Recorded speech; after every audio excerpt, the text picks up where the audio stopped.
Okay, guys. Um, I think I did write a poem this week.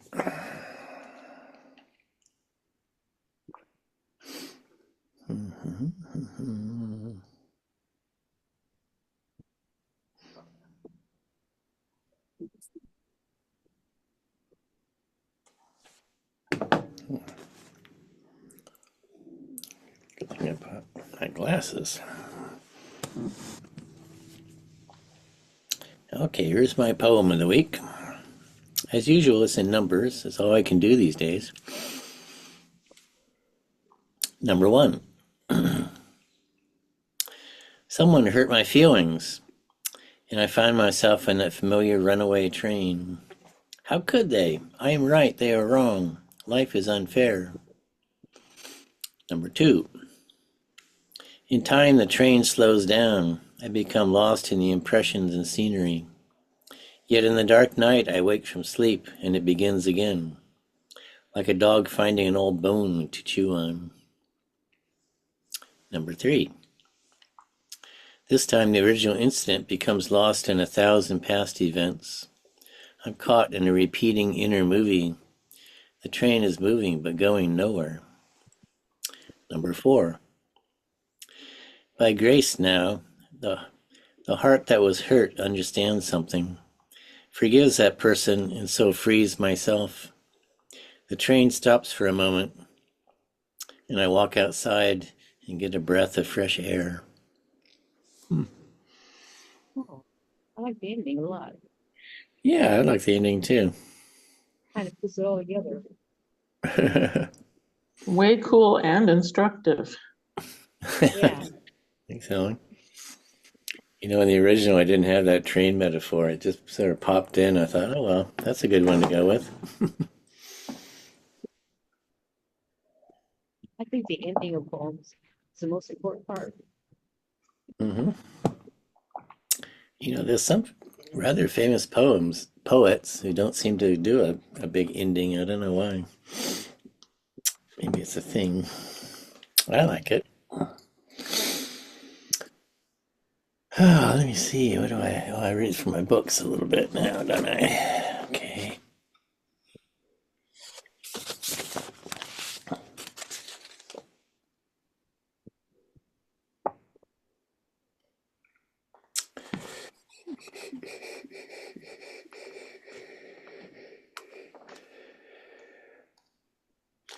Oh, I don't think I've read this one in a while. Chagrin. Sitting in my car, I see a homeless man walking on the other side of the street. I've seen him before. He's not one of those who sells newspapers or says have a nice day when we walk by and don't give anything but the turn of a head. No, he is a yower and screamer. He rages at some invisible foe. Or maybe he is arguing with God, asking, why do I deserve this? He's he is about to pass a fenced-in nursery. It's not open. Two German shepherds are walking amongst the fuchsias and rhododendrons. He's going to make trouble, I'm thinking. He's going to rile up those guard dogs, and maybe the Japanese family that lives on the property will have to come out. I'm getting angry. I feel like shouting at this guy, and I do see the irony. He stands before the dogs. It's going to happen now. But he bends down and there's no barking. My God, he is patting their bony heads. Now he is giving them something from a paper bag. Perhaps some treat he himself might want. I'm shocked and chagrined over my own arrogance and rage. But I'm happy to be wrong. As happy as those two dogs wriggling in joy. And happy for all of us. And especially happy for this forgotten man who has found a place for love. I always liked that Oh, poem. That was a yeah. true story, too. I love the story. Mm.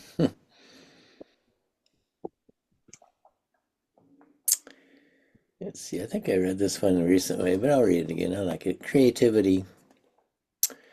I once asked my artist brother, Why don't you have any paintings on your walls? He said, the white walls invite my imagination. I could relate. I don't read that much. A few poems a day to prime the pump. The blank canvas, the white page. Sometimes terrifying, but a necessary beginning. Often I start by merely describing what's around me. Then from a place I don't control, gifts arrive. In a field it may be a duck splashing into the lake. If I'm in a cafe, it might be a pretty girl with mismatched socks. Or they might be crazy, like a bear coming in to order coffee. Creative folk are often followers of the lunatic moon. And sometimes a more essential world meets our open gaze. And we see for a moment back before time. And we sit with holy men around a campfire somewhere in the Himalayas. I like that one too.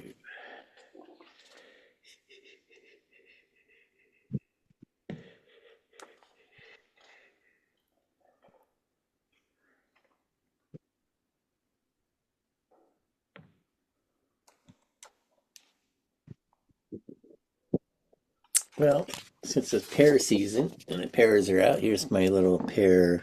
It's almost like a haiku, but I don't think it's quite right. Maybe it is. Pears. The pears blushing red lean down the slender branches within my reach.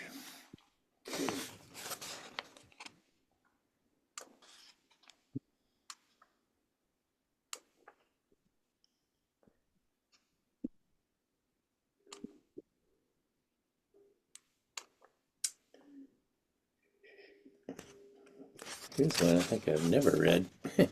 Kathmandu Cafe. Sitting at the cafe window, I see dark clouds flying underneath higher, puffy white clouds. Below on the street, cars whiz by going left and right. All these drivers have somewhere to go. The clouds are pushed by the wind. Across the street is the Kathmandu Cafe. I imagine someone there dreaming of spectacular white mountains, noisy streets that smell of incense and garbage. I take a breath and wish to find myself right here where I am.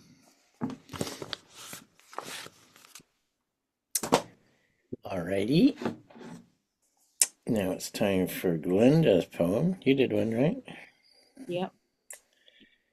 We talked about it because you said you had a poem, like you had a metaphor poem that you were gonna Oh, down. that's right. Yeah. Okay. Here's Glenda's poem of the day.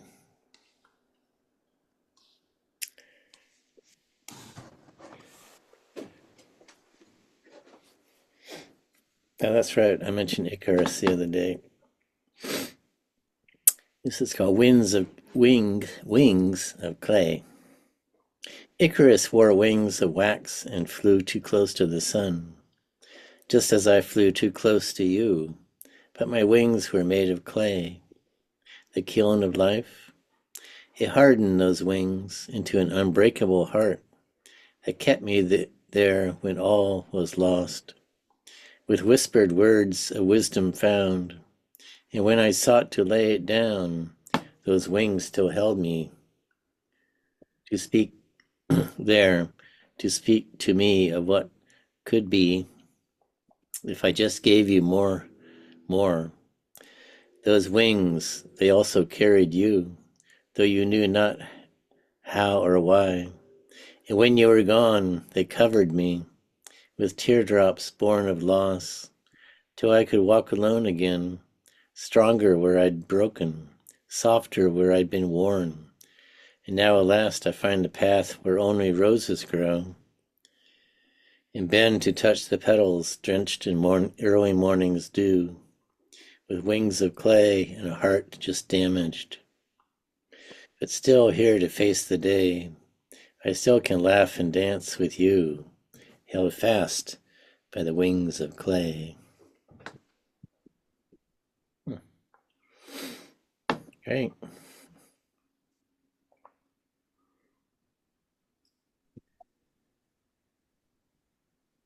Very nice, Linda.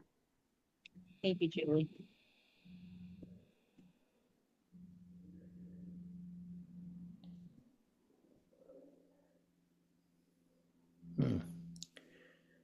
It's a line I particularly liked. I can't find it now. Barbara liked it. Thank you, Barbara. Yeah.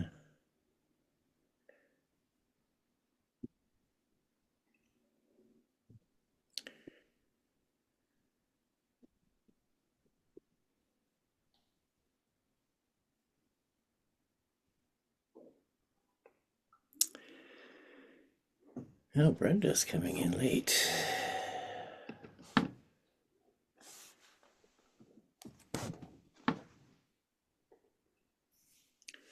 Hey, Brenda, you're late.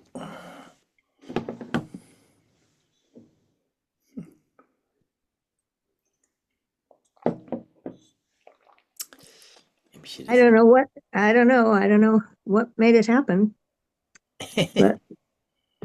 but I could not hit any of the right buttons to let me in. Oh, really? Oh, that's too bad. Yeah. Oh, wow. Well, the last 10 minutes, 15 minutes. You're late than ever.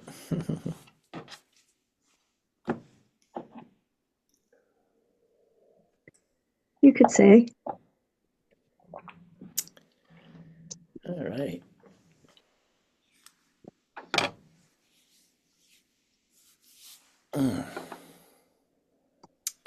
Oh, should we read that Mary Oliver you had, Glenda? Why not? It's a little early for Mary, but we'll stick her in here. Thirst by Mary Oliver. Another morning, and I wake with thirst for the goodness I do not have. I walk out to the pond, and all the way God has given us such beautiful lessons. Oh Lord, I was never a quick scholar, but sulked and hunched over my books past the hour and the bell. Grant me in your mercy a little more time, love for the earth, and love for you. And love for you are having such a long conversation in my heart. Who knows what will finally happen or where I will be sent?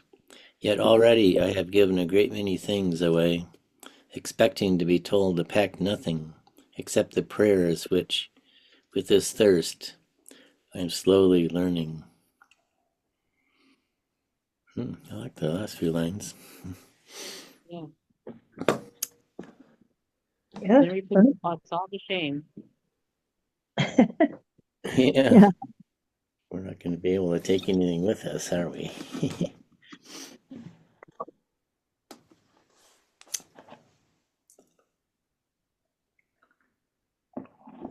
Well, we still got a little bit of time. Let's see what else I got here. Oh, the other day I went to a singing thing, and the lady's name was Mirabai. Reminded me of the poet Mirabai. Was from India of quite a few number of years ago.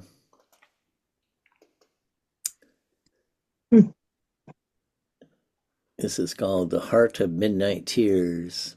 Listen, my friend, this road is a heart opening. Kissing his feet, resistance broken, tears all night. If we could reach the Lord through the immersion in water, I would have asked to be born a fish in this life. If we could reach him through nothing but berries and wild nuts, then surely the saints would have been monkeys when they came from the womb. If we could reach him by munching lettuce and dry leaves, then the goats would surely get the Holy One before us. If the worship of stone statues could bring us all the way, I would have adored a granite mountain years ago. Mirabai says, the heat of midnight tears will bring you to God. Wow. I wonder if the poet wanted us to laugh. What was that? I wonder if the poet wanted us to laugh. Yeah, no. Maybe it's just the translator made it funny. And apparently, Mirabai was kind of, well, she wasn't crazy. She was crazy with God, so she would do weird things like just dance naked in the streets, things. And Huh? her family was kind of like aghast at this. A few times they tried to actually kill her. Oh my God. So here's a story: the coffer and the poisonous snake. Rana sent a gold coffer of complicated ivory, but inside a black and green asp was waiting.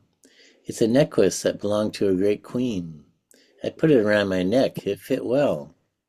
It became a string of pearls, each with a moon inside. My room was then full of midnight, as if the full moon had found its way through the open window. Well, And about one more of Mirabai. The music. My friend, the stain of the great dancer, has penetrated my body. I drank the cup of music and am hopelessly drunk. Moreover, I stay drunk no matter what I do to become sober. Rana, who disapproves, gave me one basket with a snake in it. Mira folded the snake around her neck. It was a lover's bracelet. Lovely. Rana's next gift was poison. This is something for you, Mira. She repeated the holy name in her chest and drank it. It was good.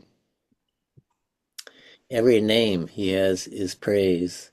That's the cup I like to drink, and only that. The great dancer is my husband, Mira says. Rain washes off all the other colors.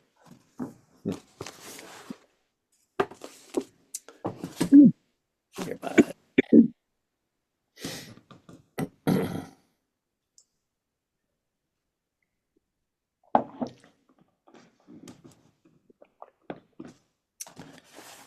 Well, how about a little Ursala LeGuin? The fine arts. Judging beauty, which is keenest, eye or heart or mind or penis. Lust is blindest, feeling kindest. Sight is strongest, thought goes wrongest. That's fun. I should try to write a poem like that. An autumn reading for Andrea. The poet read in the scholar's room in the Chinese garden, her words half heard in rush and crash of rain on formal ponds and pavements, like verses cut in old stone, blurred by moss and lichen. Under the downpour, purple chrysanthemums nodded in silence. Huh. There's always something watching you. 8 bright bits of jet in the head of a tiny spider hidden in cracked veneer. Eye of a goldfish from its clear element, to which ours is all depths and vanishings. The triple mirror in the half-lit hall, dwindling by repetition into its own dark. A telescope across the city or an Aldebaran. Your jealous God, your neighbor's sad desire, the sun itself whose eye you only meet briefly as it begins to turn away. The old ghost in your room you've never seen, although it visits timidly sometimes. The forest where you lost your way, though it knows where you are going. Yeah, one more by her. Outsight. I'm half unseen to me, my skin a screen to all within. My eyes can see a star, but not my mind. The more I think, the more I'm unfamiliar. Inside is half blind. The surface bounded. Where is my core? What inwardnesses are unseen, unsounded?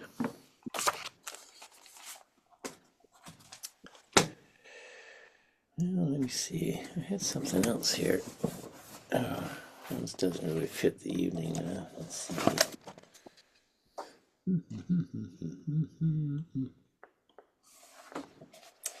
I've never read Anne Sexton, but I know she's quite famous. Maybe I'll try her. I think she's a little heavy, but I don't know. This is called Her Kind. I have gone out, a possessed witch, haunting the black air, braver at night, dreaming evil. I have done my hitch over the plain houses, light by light. Lonely thing, 12-fingered, out of mind. A woman like that is not a woman quite. I have been her kind. I have found the warm caves in the woods, filled them with skillets, carvings, shells, closets, silks, innumerable goods. Fix the suppers for the worms and the elves, whining, rearranging the disaligned. A woman like that is misunderstood. I have been her kind. I have ridden in your cart, driver, waved my nude arms at villages going by, learning the last bright roots, survivor, where your flames still bite my thigh, and my ribs crack where your wheels wind. A woman like that is not ashamed to die. I have been her kind.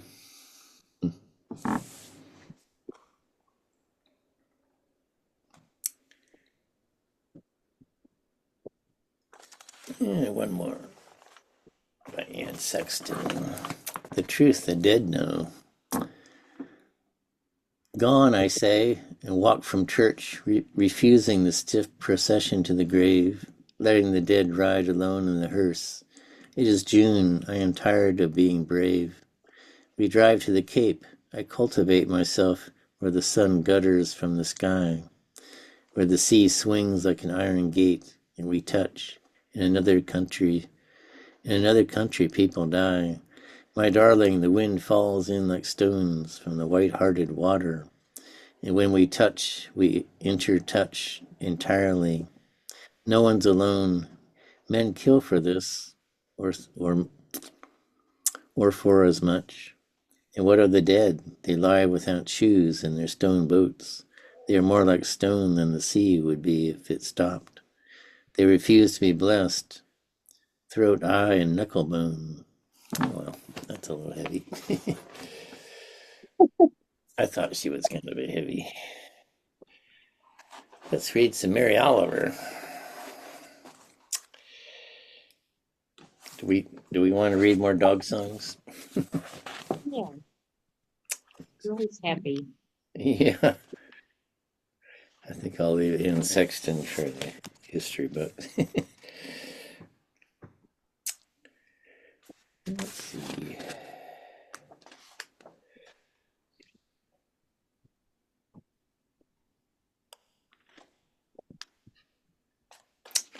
Okay. This one's called Henry. What is that? Said Ricky as Henry came through the door. That's Henry, I said. He's a bulldog, and he's come to stay with us with my friend Linda. He's a horse, says Ricky. Already my heart is pounding. Yes, he's big. He's supposed to be. Say hello to him. Rick, really? Well, hello, Henry. I hope you don't gobble up all my toys. Henry, snort, snort. Ricky to me. He's not very good with words, is he? Henry, after another snort, clambered onto the couch. Ricky shouted, There isn't room for both of us. Sure there is. Just move over and give yourself a little time to know him. Ricky sat closer, but with a nervous look. It was a wonderful week. My friend and I talked. We walked on the beach. Ricky and Henry went swimming. They dug a hole together. No toys got eaten. Finally, they had to leave. Ricky, by this time, was friendly with limping, lumbering 15-year-old Henry. Bye-bye, Henry, he said. Snort, snort, said Henry. Then they were gone. Said Ricky, he really is as big as a horse, but actually a very sweet horse. I hope he comes again. Oh.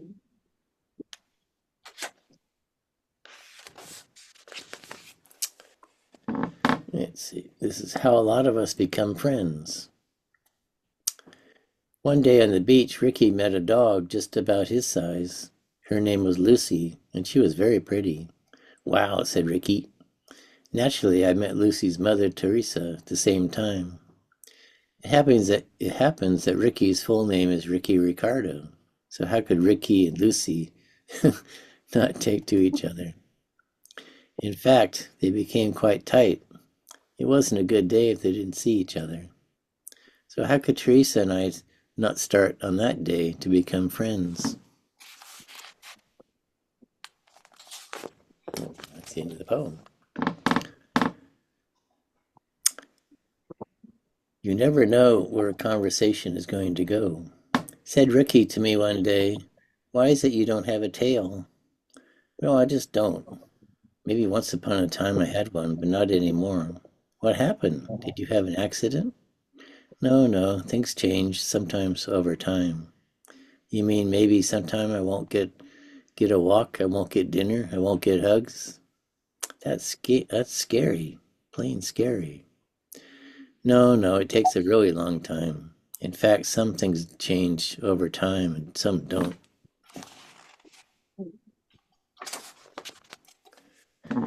Well, how do I know what's what? Day by day, Ricky, you find out. Has anything changed that troubles you? Actually, nothing. I like everything a lot every day. Well, see, just keep on liking things and praying. I didn't know anything about that. Yes, you do. Every time you wake up and love your life and the world, you're praying, my dear boy. I'm sure of it.